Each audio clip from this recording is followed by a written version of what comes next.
Good evening, Trinidad and Tobago. I'm Hema Ramki-Soon, and thank you for joining us for tonight's presentation of Navigating the Crisis, the Road to Recovery.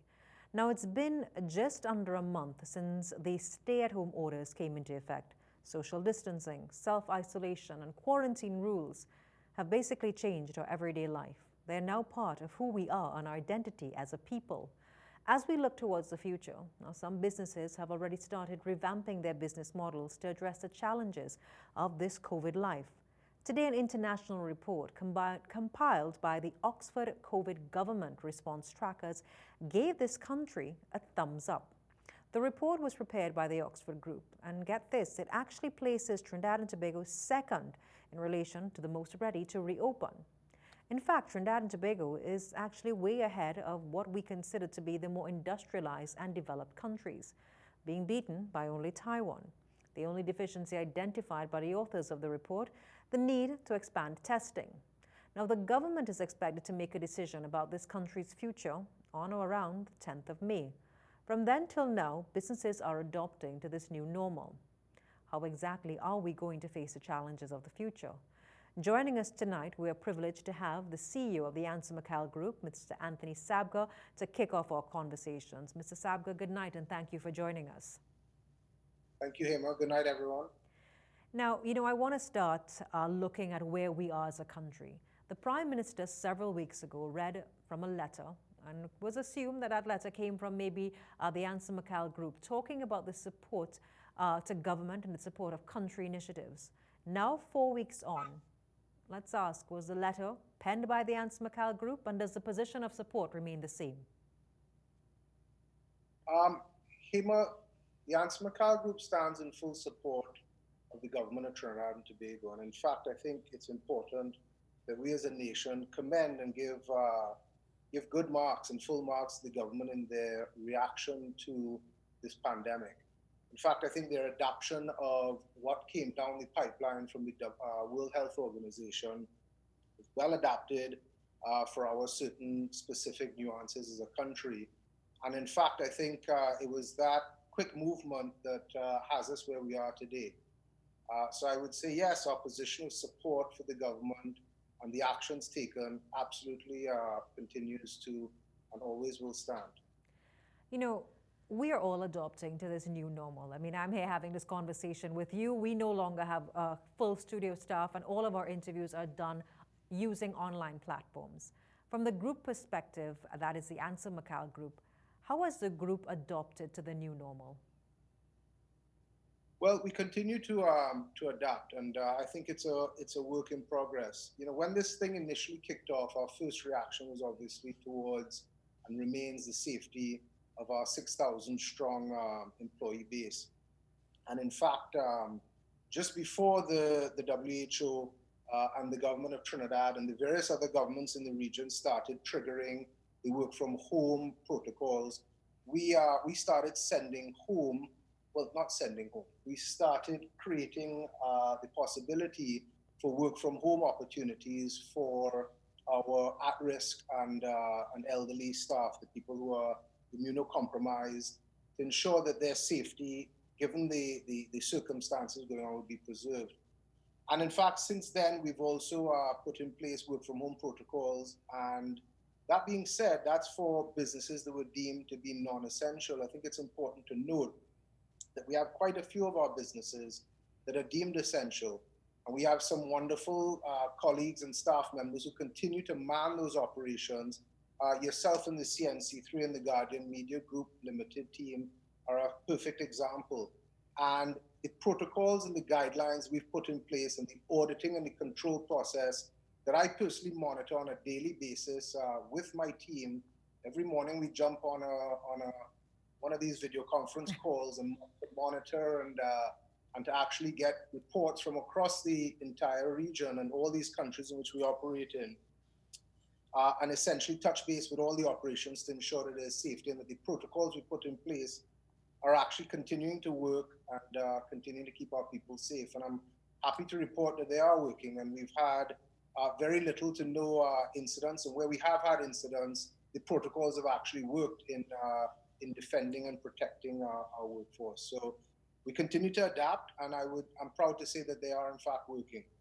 You know, when you look at that, a lot of international observers, you have all these reports.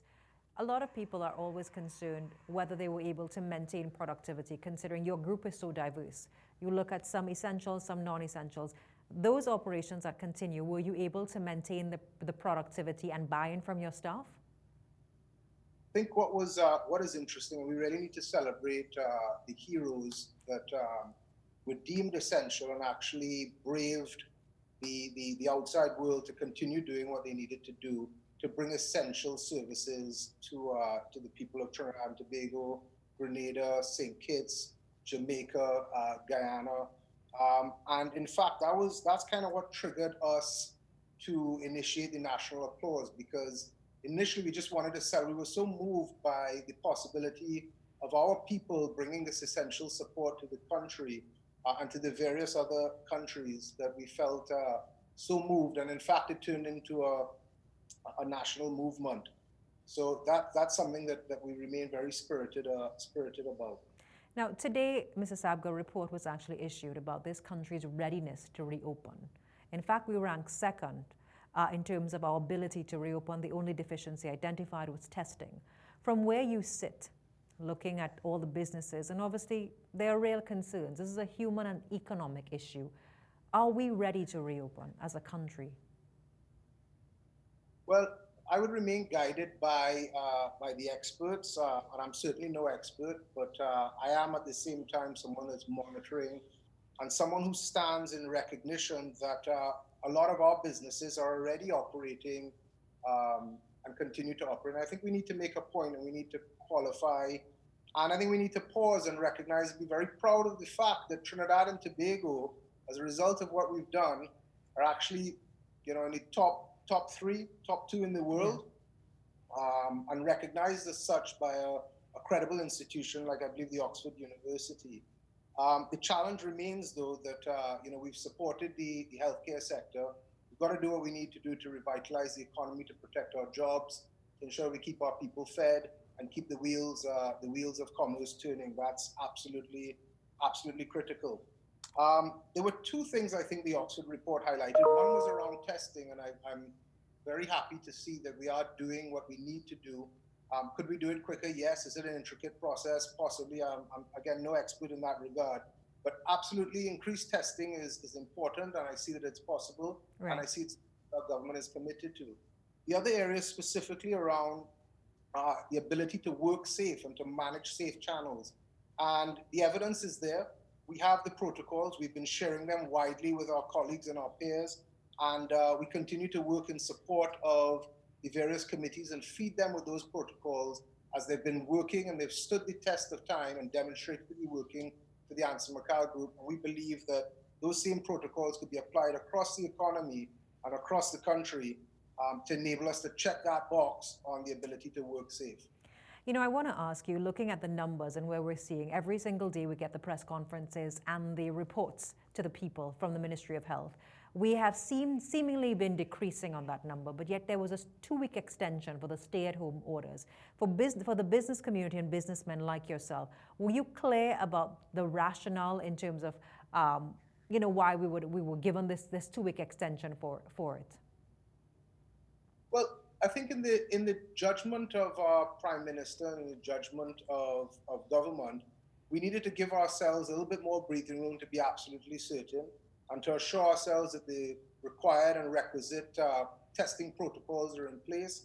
I think the last thing that anyone wants to do is reopen far too quickly and then end up in a situation where you end up going back. So you don't want to take one step forward and take 10 backwards. So I believe that the decision to give ourselves a little bit of leeway to make sure that the protocols that can and need to be put in place for the working environment, for the various retail channels, for the various hospitality channels, for wherever it is that we as people could return to normalcy with socializing, all of those need to be developed.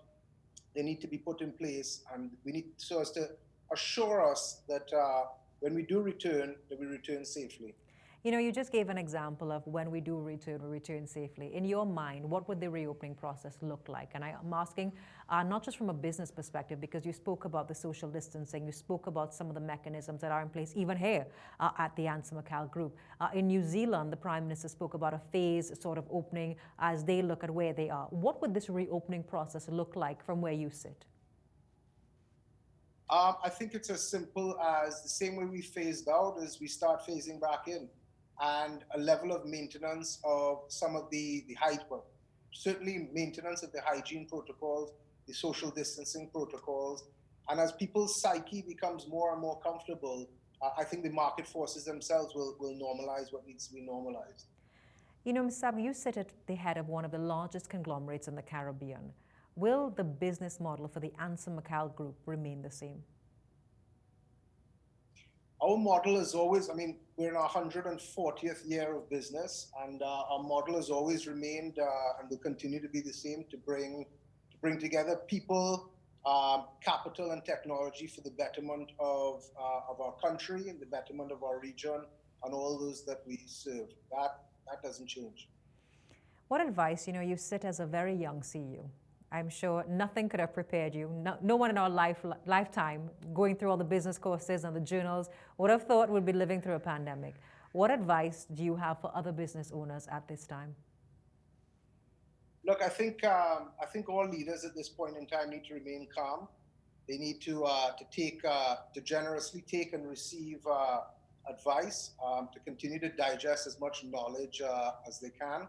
If anyone told me that 2 months or 3 months into taking on the role as the CEO of the Anson McCall Group, with the livelihoods of 6,000, with a customer base, you know, of many hundreds of thousands of people, that this would be what we'd need to navigate. I mean, no one could predict this. This is certainly the most unpredictable and strangest of times, but at the same time, I think it's quite exhilarating opportunity for leadership as we continue as a society, as a global society, to craft and augment, you know, that future and that, you know, the betterment of society and the betterment of our world for all.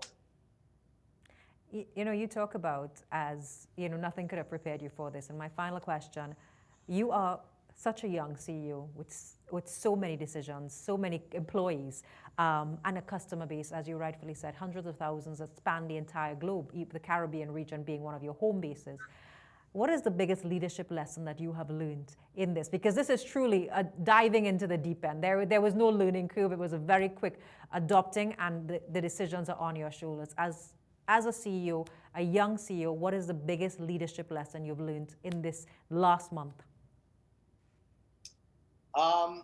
The biggest, well, thanks of all for acknowledging that I'm young. I do try to keep it as certainly not as young and beautiful as you, but we continue to try. I'm very lucky and blessed that red hair doesn't go gray, so it doesn't show my age and my grays. But look, the number one lesson for me is that you keep it together. Recognize that as a leader, you've got the livelihoods of many to look after, and in the process, you got to keep looking after yourself too. Yeah. To make sure what emanates from you is what's right and what works for, you know, for all those who are under your care. There certainly was absolutely no playbook for this, and recognizing that that's okay, and recognizing that we're going to need to make this up as we go along is certainly the lesson, and being comfortable with that. Ms. Sabga, I do want to thank you very much for taking the time to share your experiences and your thoughts on all that is happening in the country. I'm sure that our audience really does appreciate this, and you taking a moment to share your views. And we do wish you all the best. I know that a lot is riding on you and others like you, the business leaders, to not just steer the chart forward, but also make sure and support the entire economy as the government looks to the private sector to ensure that this country can survive to a better 2020. Thank you again and have a wonderful evening. We now take a very short break, and when we come back, we'll have more for you. Stay with us.